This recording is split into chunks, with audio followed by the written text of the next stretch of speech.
Creative critical reflection, or how we call it in our school CCR, is one part of the final project for media studies.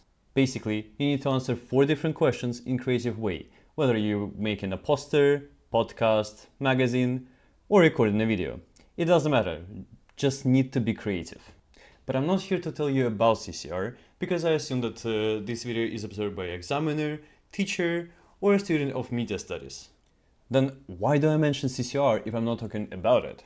Well, you see, I'm also a student. That means that this is my turn to answer the question. So I don't see any point to wait any longer, and I'm greeting you on my creative critical reflection, question 1.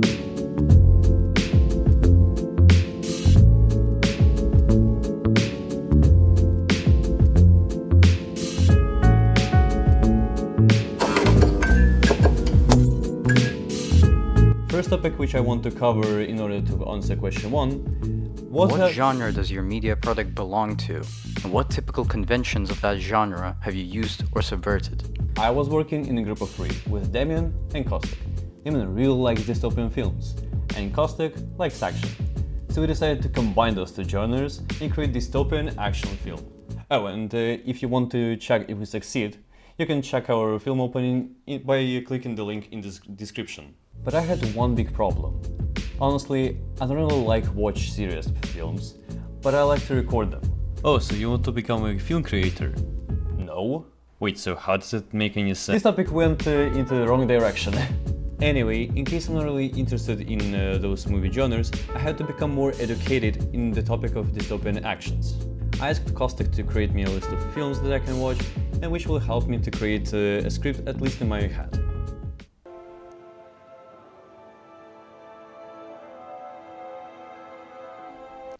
And it worked! One of the films was The Hunger Games, and it became our starting point and our reference for the script. We created a legend that the place we used in the Wild Garrison is an abandoned laboratory which has been locked down since an incident from a little while ago. It was one of the tips for a dystopian film audience, because in most of the dystopian films there is some type of place which looks much worse than the same place nowadays. To make the film look like an action, we ordered props like toy guns and make a shootout scene in the end. Honestly, we recorded a chasing and fighting scenes where we used the fake blood, but unfortunately because of the time limits we had to cut everything after shootout. Rest in peace in my favorite part of the whole recording. Anyway, in case I mentioned the mise-en-scene, let's talk about it because our next subtopic is which technical elements like editing, sound, mise-en-scene, and etc. did you use to reinforce or challenge conventions? Let's go in order and start with the editing. Now, I think it's important to mention that I'm not the one who was responsible for editing, but this guy, Damien DeVries. Cute, right? Anyway, in case we were recording in the beginning of the spring and pretty sunny day, colors did not match with our idea of dystopian film. So the first part of editing was coloring. We made colors more grey and colder to create an abundant atmosphere. In action scenes, cuts were changing faster than before to speed up the video in general. Now, let's talk more about the sound and music specifically, because I was doing it. The main idea was to add tension into certain scenes, like here. Deep bass is playing in the background, and in the key moments, the hum is preparing the audience and telling them that something is going to happen. Instead you would, if you're too untalented to do so and you barely even scrape enough money together to buy cheese and crackers from your family every month and rent for a baby. Right before the moment when I shoot arrow, you can hear percussion which speeds up next scene and make a clear transition.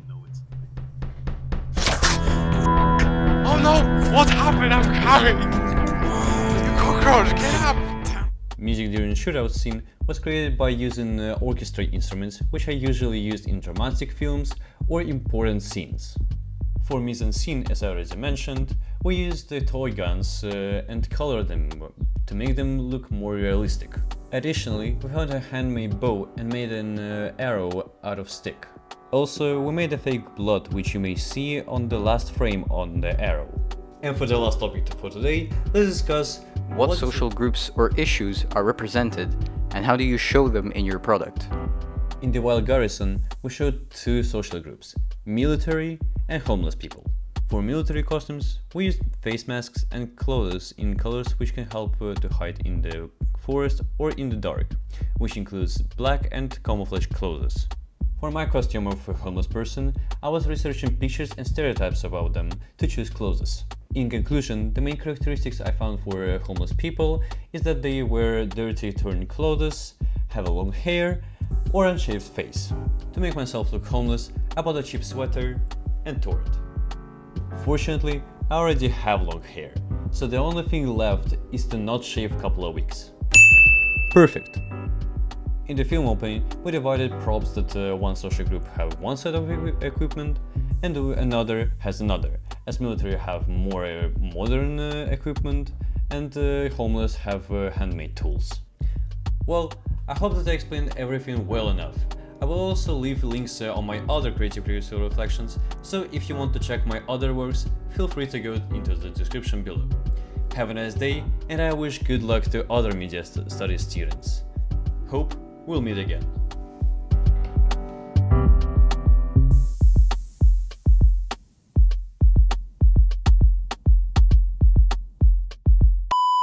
But I had one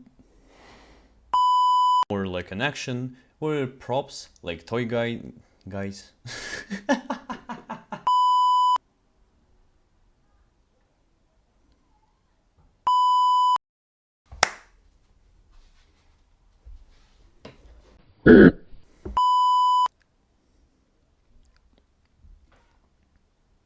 Bro, what the fuck? To make film look to make film look like an action, we ordered to make film look like an action, we ordered props like a toy guys, почему guys? Guns. Anyway, aka I had to cut everything after a shootout.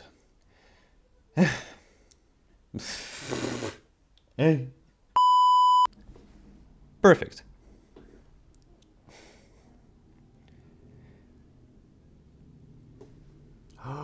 О, нет.